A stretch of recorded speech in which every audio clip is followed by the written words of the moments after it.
ज्यादा मिले हैं तो हो सकता है बदलाव की राजनीति दिखे, लेकिन यहां पर सत्तारूढ़ पार्टी एक बार फिर से वापसी कर रही है।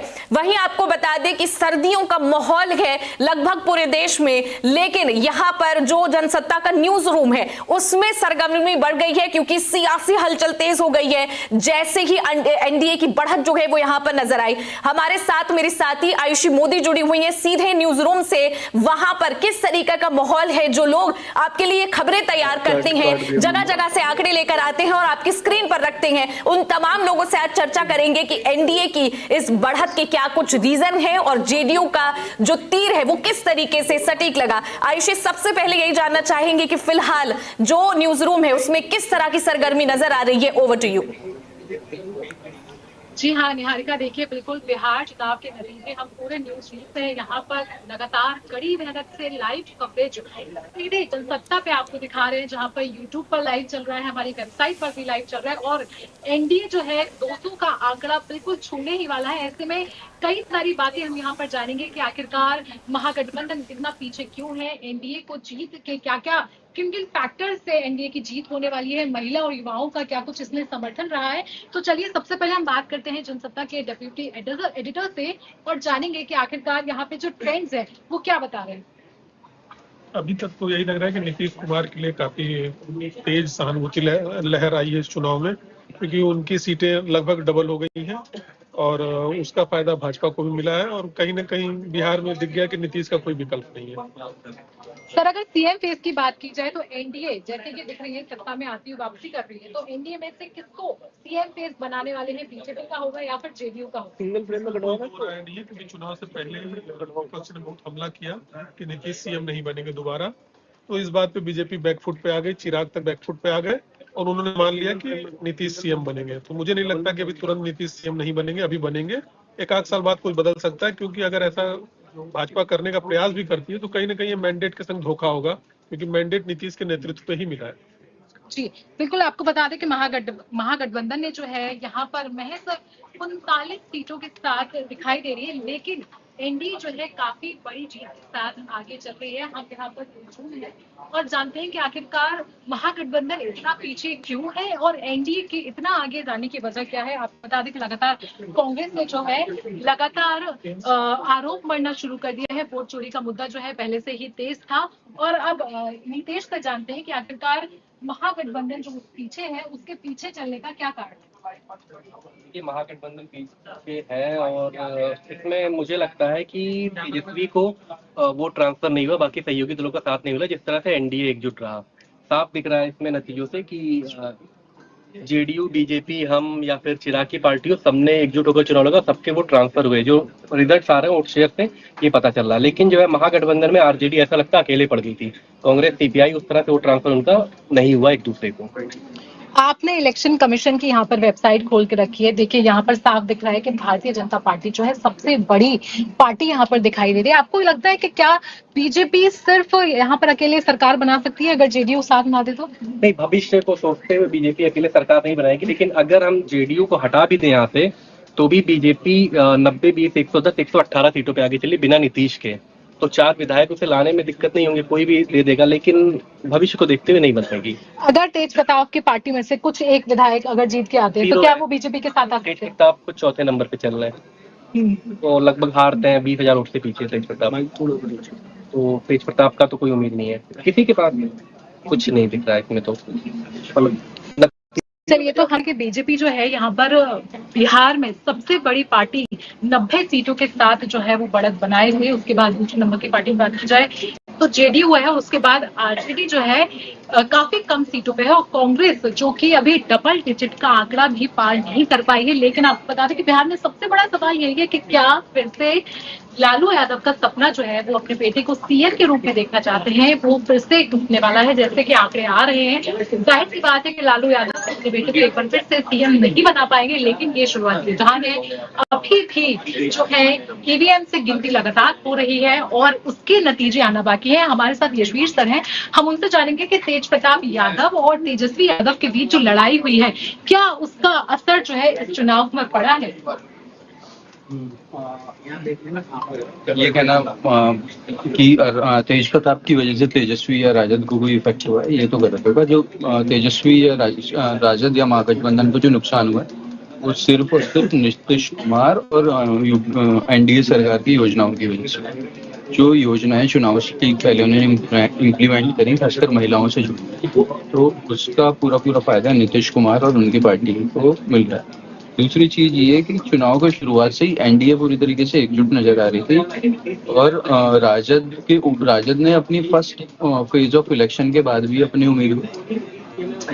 राजद ने फर्स्ट फेज के बाद भी अपनी कोई लिस्ट जारी नहीं करी थी, वो बाद में जाकर एक लास्ट लिस्ट जारी करी। तो एक तरफ तो कंफ्यूजन दिखाई दिया महागठबंधन में और एनडीए में कोई कंफ्यूजन नहीं दिखाई दिया, तो वो भी एक बहुत बड़ी कह सकते हैं। और आज जब चुनाव परिणाम आए हैं, कांग्रेस 6 सीटों पर और उसकी दूसरी तरफ देखें तो लोजपा रामविलास 21-22 सीटों पर अभी आगे चल रही है। तो जो शुरू से ये ट्रैक से उतरे थे वो लास्ट में भी ट्रैक से उतर गए, तो यही दिखाई दे रहा है। फिलहाल तो नीतीश फिर मंत्री बनते दिखाई दे रहे हैं। नीतीश कुमार को चिराग का साथ आना नीतीश कुमार की पार्टी को भी फायदेमंद रहा है। इस बार उनकी सीट पिछले मुकाबले से ज्यादा बढ़ी। ये देखना होगा कि बीजेपी और उनमें कौन बड़ा भाई बनता है, तो ये मेरे ख्याल से 2-3 घंटे में क्लियर हो जाए। चिराग पासवान का कहीं ना कहीं सीएम बनने का क्या कुछ यहाँ पे है, चांस है कि चिराग पासवान शायद बिहार से सीएम बन जाए? ये तो बीजेपी और नीतीश बनाते हैं कि महत्वाकांक्षा तो होगी आगे बिहार में अपना भविष्य तलाश करने के लिए, पर मुझे नहीं लगता कि नीतीश चाहेंगे कि कोई दलित नेता उभरे। मतलब नीतीश की तरफ से तो मुझे नो लगता है, बाकी बीजेपी आलाकमान क्या डिसाइड करता है अब, क्योंकि बीजेपी अपने ग्रोथ प्रोस्पेक्ट से अलग डिसीजन लेना चाहेगी और यूपीए अलग डिसीजन लेना चाहेगी, तो ये देखना होगा आने वाले टाइम में। बिल्कुल, तो इस बार तस्वीर साफ नजर आ रही है कि नीतीश कुमार जो है एक बार फिर से बिहार के सीएम पद पर बैठने वाले हैं। बता दें कि 20 साल से वो सीएम है और एक बार फिर से लग रहा है कि शायद 5 साल और नीतीश कुमार की सत्ता जो है बिहार में एक बार फिर से आने वाली है। जी हाँ निहारिका, बिल्कुल आपने कांग्रेस के बारे में सही कहा है। कांग्रेस जो है यहाँ पर सबसे बड़ा झटका अगर हम देखें तो कांग्रेस को लगता हुआ दिखाई दे रहा है, जहां पर वो 5 सीटों पर सिमटती हुई नजर आ रही है। आपको थोड़ा सा टाइम के पीछे ले चले तो आपको दिल्ली चुनाव याद होगा, जहां पर कांग्रेस ने एक भी सीट पर खाता नहीं खोल पाया था और सेम कंडीशन जो है यहाँ पर बिहार में भी दिखाई दे रही है। हमारे साथ यहाँ पर हमारे न्यूज रूम के साथी हैं, यहाँ पर कड़ी बहस छिड़ी हुई है कि आखिरकार किसकी सत्ता बननी चाहिए थी, कौन सत्ता में आ रहा है और वोट चोरी और एफआईआर जैसे मुद्दे बिहार चुनाव को कितना की सबसे जानते हैं कि आखिरकार बिहार में किस बड़े मुद्दे पर जो है वोट डाले गए हैं। भारी मात्रा में इस बार काफी ज्यादा वोटिंग हुई है, तो लोगों ने किस मुद्दे को लेकर वोट डाला है और आखिरकार कांग्रेस और जन स्वराज जैसी पार्टियों के पिछड़ने की क्या कुछ वजह है? चुनाव में जो सबसे बड़ा मुद्दा, क्योंकि ये लैंडस्लाइड विक्ट्री है, इस विक्ट्री की जो एक्सपेक्टेशन थी कभी, अब जो ये इलेक्शन रिजल्ट है इसको तो लगता है कि प्राइम मिनिस्टर मोदी और चीफ मिनिस्टर नीतीश कुमार का जो कामकाज है उसके ऊपर बिहार की जनता की मुहर है। और न सिर्फ मुहर है बल्कि ये भी दिखाता है कि नीतीश कुमार जो 20 साल से एक स्टेट के चीफ मिनिस्टर हैं, इसके बावजूद इस उम्र में भी जब उनकी सेहत को लेकर, उनकी उम्र को लेकर अपोजिशन के लोगों ने तमाम सवाल खड़े किए, इसके बाद भी उनकी लीडरशिप में एनडीए को लैंडस्लाइड विक्ट्री मिली है। एक जो बहुत जरूरी बात, महागठबंधन का जो पूरा इलेक्शन कैंपेन था, पूरे चुनाव के दौरान था बुरी तरह बिखरा हुआ इलेक्शन कैंपेन। पहले आप तेजस्वी को चीफ मिनिस्टर कैंडिडेट घोषित करने में आपने इतनी देर की, सीटों के अनाउंसमेंट को लेकर आप कई सीटों पर एक दूसरे के सामने आमने सामने आ गए, इलेक्शन कैंपेन एफआईआर को इशू बनाने की कोशिश के बाद हो गए।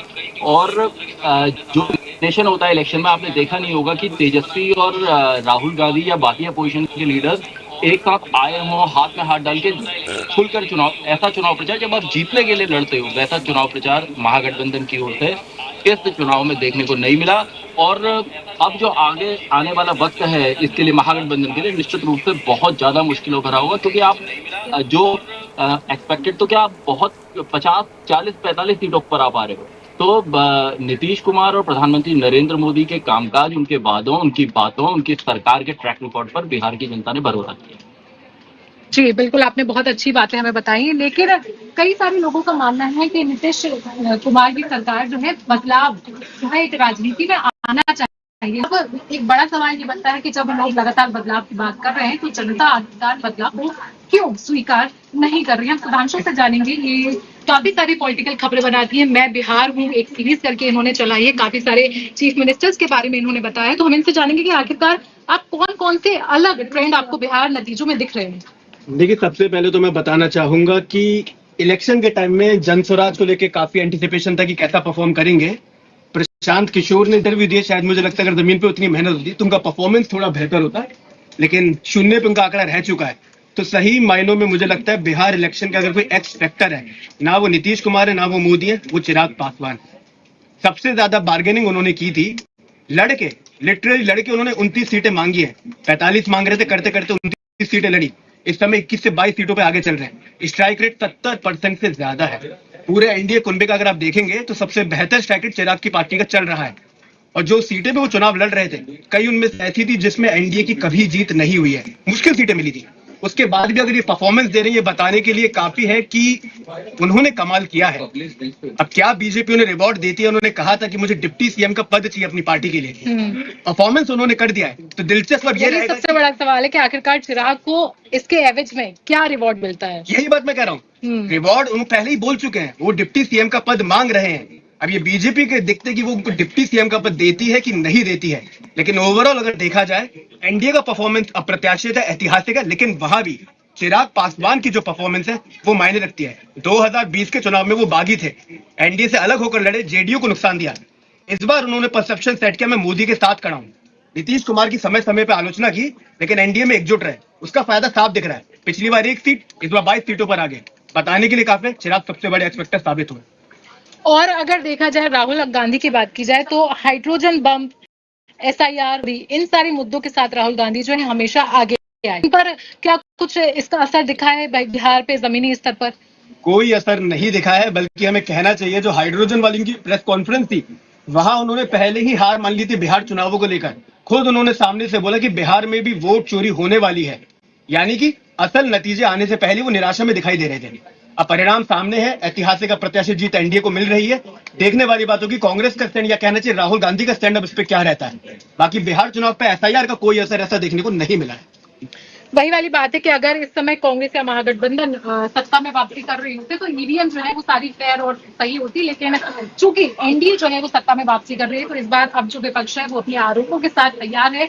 जितने बड़े दावे विपक्ष के नेताओं ने किए थे उनके पास, उनके बयानों में सिर्फ एक ही एक बात आपको सुनाई दी जाएगी कि SIR का मुद्दा जो है, कई सारे लाखों वोटरों के नाम काटे गए, यहाँ पर वोट चोरी की गई, ईवीएम को हैक किया गया। ट्विटर पे भी हमने कई सारी वीडियोस देखे थे जहाँ पर आरजेडी की ओर से इतने सारे लोगों ने जो है ट्वीट किया था कि यहाँ पर सीसीटीवी कैमरा बंद कर दिए गए हैं, ट्रक्स लाए जा रहे हैं, कहीं पर वोट चोरी हो रही। तो इस तरीके के आरोप जो है पहले से विपक्ष लगातार लगा रहा था। और जैसा कि हमने अपने साथी से जाना कि वोट चोरी का जो मामला है, राहुल गांधी ने अपनी हार जो है पहले से ही स्वीकार कर ली थी। हमारे साथ हमारे बाकी और भी साथी हैं, हम इनसे एक एक करके जानेंगे कि आखिरकार तेज प्रताप यादव, जिसको लेके बहुत सारे लोग एक्साइटेड थे, उनकी हार के पीछे की क्या वजह है और उन्होंने आखिरकार क्या अपना परिवार से अलग होकर अपना खुद का नुकसान करा है। तेज प्रताप यादव की सीट का समीकरण ये है कि वहाँ पर यादव बाहुल्य क्षेत्र माना जाता था और मुस्लिम ज्यादा हैं। तो समीकरण यही था कि जो ये वोटर थे आरजेडी के थे और रोशन यादव को वहाँ से आरजेडी ने उतारा था और तेज प्रताप वहाँ से जेडीडी से लड़ रहे थे। तो रोशन का पहले भी उन्होंने विरोध किया था ताकि वो उनकी पहले से महुआ 2015 में जीते थे, वो अपनी खुद की सीट मान रहे थे, लेकिन ये दोनों भाइयों के बीच ये नहीं समीकरण बन पाया तो उन्होंने चुनाव लड़ा। अब ये हुआ है कि आरजेडी का जो वोटर था वहां पे जो बाहुल्य था मुस्लिम यादव का, वो इन दोनों में बट गया है, जिससे फायदा ये हो रहा है कि एलजेपी वहां बाजी मार रही है। एलजेपी और जो वहाँ जो तीसरा कॉम्बिनेशन है जो पिछड़ी जातियों का है, ईबीसी का है, वो वहाँ भारी पड़ रहा है। वहाँ यादव और मुस्लिम के बाद ईबीसी वोटर ज्यादा हैं जो कि एलजेपी के साथ जाते हुए दिख रहे हैं। और तेज प्रताप खुद तो डूबे ही हैं, वहां पर आरजेडी को भी ले डूबे हैं। करीब करीब 5000 वोटों से पीछे चल रहे हैं, वो तीसरे चौथे नंबर पे चल रहे हैं अभी तक के जो आंकड़े बता रहे थे। तो एक बहुत बड़ी बात ये सामने निकल के आई, हम इससे निष्कर्ष निकाल सकते हैं कि तेज प्रताप यादव जो है अपने खुद की हार के तो जिम्मेदार है ही, इसके साथ साथ वो परिवार को भी ले डूबने का काम जो है वो कर रहे हैं। हमारे साथ अब नहीं है, ये बिहार गई हुई थी, यहाँ इन्होंने काफी सारी ग्राउंड रिपोर्ट्स की हैं SIR को इन्होंने काफी करीबी से देखा है। SIR में जिनके नाम काटे गए थे, जिन लोगों को समस्या थी, उनसे भी इन्होंने बातचीत की थी। तो हम इनसे जानेंगे कि SIR जो मुद्दा है हमें नतीजों में कहीं दिखाई नहीं दे रहा है, लेकिन मैदान पे कितना था। जी, थैंक यू सो मच, आपने मुझे थोड़ा स्पेस दिया। SIR का मुद्दा इतना स्पेस नहीं बना पाया अभी तक, तो कहीं पर भी इसका बोलबाल नहीं है। जितना हमने सुना कांग्रेस की तरफ से ही सुना, बाकी हाँ ग्राउंड पे हमें जितने लोग मिले अपने वोटर लिस्ट को लेकर बताने के लिए आगे आ रहे थे कि उनके नामों में बहुत सारे धांधलियां हुई हैं, उनके डिटेल्स में बहुत सारी धांधलियां हुई हैं, जैसे वो सब सुधार भी हो गए थे, सुप्रीम कोर्ट की कई कार्रवाई भी हुई।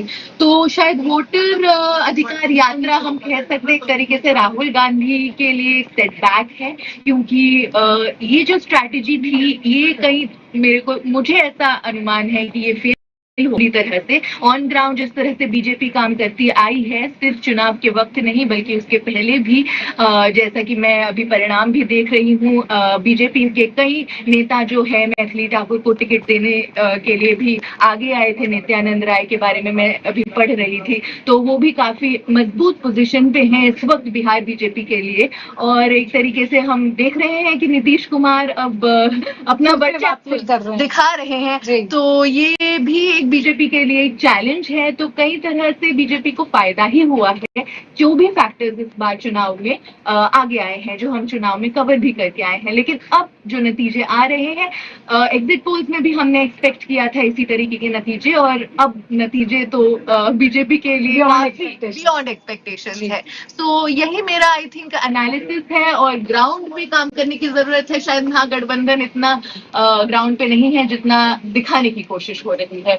जी बिल्कुल, वोटर अधिकार यात्रा की बात हुई। आपको बता दें कि जब लोकसभा चुनाव होने वाले थे तो राहुल गांधी ने कन्याकुमारी से कश्मीर तक भारत जोड़ो यात्रा निकाली थी। उसके बाद उन्होंने ईस्ट टू वेस्ट भी एक भारत जोड़ो यात्रा निकाली थी, जिसमें उनको काफी अच्छा परफॉर्मेंस उन्होंने किया था। इसके अलावा उनको काफी समर्थन भी मिला था, और उसी तरीके की यात्रा जो वोटर अधिकार यात्रा हम बता रहे थे उन्होंने बिहार में निकाली, और शायद उनके एक्सपेक्टेशन यही थे कि उनको इस यात्रा से फायदा मिलेगा। लेकिन देखा जाए तो बिहार का इलेक्शन जो है महागठबंधन ने लोकसभा के इलेक्शन की तर्ज पर लड़ा है, जहां पर महागठबंधन का एक ही नारा था कि अगर हम एक साथ हैं तो मोदी और मोदी सरकार को हरा सकते हैं। लेकिन लोकसभा की तरह ही बिहार विधानसभा चुनावों में भी महागठबंधन को हराने में ये लोग नाकाम रहे। हम खजांच जानेंगे कि आखिरकार राहुल गांधी का हाइड्रोजन बम कितना ठोस निकला या फिर कितना आगे चला, और राहुल गांधी की ये जो यात्राएं थी उन्होंने कितना काम कर दिखाया है। साथ ही साथ बिहार में जो इस बार भोजपुरी सुपरस्टार्स की लहर दौड़ रही थी,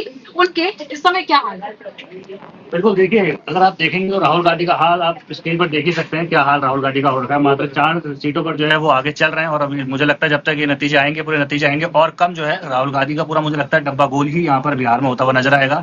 और कहीं ना कहीं राहुल गांधी के चक्कर में हम ये भी कह सकते हैं कि आरजेडी का भी डब्बा गोल हो चुका है। 2010 के बाद ये सबसे बुरी स्थिति आरजेडी की हमें देखने को मिल रही है। 2010 में ऐसी स्थिति थी, उसके बाद से आरजेडी आपने देखा कि लगातार बड़ी पार्टी बनती आई। 2020 में हमने देखा आरजेडी जो है सबसे बड़ी पार्टी बनी थी, लेकिन इस बार अगर आप आरजेडी को भी देखते हैं तो कहीं ना कहीं मुझे लगता है कि कांग्रेस के चक्कर में पूरा डब्बा गोल यहाँ पर आरजेडी का भी हो गया है। जिस तरीके से आपने बात की कि राहुल गांधी की जो रैलियां, भाई उन्होंने वोटर अधिकार यात्रा SIR को लेकर उन्हें बवाल किया, हाइड्रोजन बम को लेकर कोई असर यहाँ पर बिल्कुल भी नजर नहीं आ रहा है। आपके सामने है असर के क्या असर पड़ा है। अब भाई देखिए, यहाँ पे जीत के लिए मैं सबसे बड़ी वजह मानूंगा एनडीए की, जो जिस तरीके से नीतीश कुमार ने आखिरी समय पर बीजेपी और नीतीश कुमार ने मास्टर स्ट्रोक खेलते हुए महिलाओं का वोट बैंक हासिल किया। क्योंकि हर बार हम देखते हैं नीतीश कुमार महिलाओं का वोट बैंक हासिल करने में सफलता हासिल करते हैं, और इस बार भी वही हमें नजर आएगा। 71% से ज्यादा मतदान जो है महिलाओं ने किया था, और कहीं ना कहीं अगर हम देखते हैं तो नीतीश कुमार के पक्ष में महिलाओं का सबसे अधिक वोट पड़ना यही वजह है कि जेडीयू जो है इस वक्त पर अभी दूसरी सबसे बड़ी पार्टी बनकर निकल रही है। बीजेपी बड़े भाई की भूमिका में फिर नजर आ रही है, तो जेडीयू फिर से जो है छोटे भाई की भूमिका में नजर आ रही है। अब कहीं ना कहीं अब आगे भाई अभी जब नतीजे आ जाएंगे, किसको सीएम किसको डिप्टी सीएम क्या बनाया जाएगा, ये तो आगे का विषय है। लेकिन चिराग पासवान को हमें नहीं भूलना होगा। चिराग पासवान ने जिस तरीके से 21 सीटों पर अभी बढ़त बना के रखी हुई है, मात्र 29 सीटों पर चुनाव लड़े वो, और इसीलिए उनको जो है मोदी का हनुमान भी कहा जाता है। क्योंकि जब भी उनको आप देखेंगे, जब भी चुनाव लड़ते हैं तो क्या बेहतर उनका परफॉर्मेंस रहता है। लोकसभा चुनाव हमने देखा, इससे पहले उन्होंने अलग चुनाव लड़ा, वहां पर उन्होंने जेडीयू को देखे किस तरीके से झटका दिया, जो 2020 का चुनाव था। और इस बार जब यहाँ पर उन्होंने 29 सीटों पर चुनाव लड़के वो 21 सीटों पर आगे चल रहे हैं। 70% से ज्यादा अच्छा उनका जो है स्ट्राइक रेट आपको सीधे तौर पर नजर आ रहा होगा, और अब उनको भाई उसका इनाम तो मिलना चाहिए। चिराग पासवान ने लोकसभा में भी वो काम करके दिखाया, और इस बार फिर से विधानसभा में वो काम करके दिखा रहे हैं। इसके अलावा देखिए हम लगातार अपडेट रैली को बीजेपी देखिए 91 सीटों पर आगे चल रही है, जेडीयू 81 दूसरे नंबर पर सीट पर आ गए है। आरजेडी की बात करें तो देखिए क्या हाल हो गया आरजेडी का, 26 मात्र 26 सीटों पर। अगर आप वहीं देखते हैं तो 21 सीटों पर चिराग पासवान की पार्टी आगे चल रही है। एआईएमआईएम को हमें नहीं भूलना होगा, 5 सीटें पिछली बार भी जीती थी और इस बार भी 5 सीटों पर आगे। और एआईएमआईएम ने जिस तरीके से चाहे तेजस्वी हो या फिर लालू प्रसाद यादव हो, सभी के साथ पत्र लिखा भाई हमें भी गठबंधन में शामिल कर लो, लेकिन कोई भाव यहाँ पर एआईएमआईएम को नहीं दिया गया। और एआईएमआईएम कांग्रेस से ज्यादा सीटें लेकर आई है। आप सोचिए कांग्रेस से ज्यादा सीटें एआईएमआईएम की, कांग्रेस उसके बगल में देखिए मात्र 4 सीटों पर सिमट रखी है, 4 सीटों पर आगे है। अगर हम बात करें एनडीए के गठबंधन जो सहयोगी दल है उसमें आप सभी को देखिए बहुत बेहतरीन प्रदर्शन, 91 में बीजेपी, जेडीयू 81, चिराग पासवान 21, हम देखिए 5। इसके अलावा कुशवाहा की पार्टी देखिए वो भी यहाँ पर आपको नजर आएगा, कुशवाहा की पार्टी ने भी बहुत बेहतरीन जो है वो प्रदर्शन किया हुआ है, करीब 4 सीटों पर वो भी जो है बढ़त बनाई हुई है। तो कुल मिलाकर अगर हम देखते हैं तो एनडीए के जितने घटक दल थे, जितने भी सहयोगी थे, सबने बहुत बेहतरीन यहाँ पर प्रदर्शन किया है। लेकिन अगर हम महागठबंधन की तरफ देखें तो कोई भी उनका जो है भाई दाव चला नहीं। सरकारी नौकरी का उन्होंने जो वादा किया था, बीजेपी ने बहुत अच्छे तरीके से समझा दिया कि भाई देखो हर घर को सरकारी नौकरी मिल नहीं सकती है, और वो वादा मुझे लगता है कुछ ज्यादा ही बड़ा वादा कर दिया था। उसकी जगह अगर कुछ और वादा थोड़ा मतलब समझ के किया होता तो शायद उसका फायदा मिल सकता था। लेकिन यहाँ पर राहुल तेजस्वी की जोड़ी बिल्कुल भी कमाल नहीं कर पाई है, और इसका असर उत्तर प्रदेश के चुनाव 2027 में भी हमें देखने को मिलेगा, जहां पर अखिलेश यादव के साथ अभी देखना होगा कि क्या राहुल गांधी अपने साथ अखिलेश यादव को जो है राहुल गांधी को रखते हैं या नहीं रखते हैं। क्योंकि अब भाई बिहार में हम देख चुके हैं किस तरीके से राहुल ने अपना तो डब्बा गोल किया ही है, साथ में आरजेडी का भी बुरा हाल यहाँ पर हो रहा है।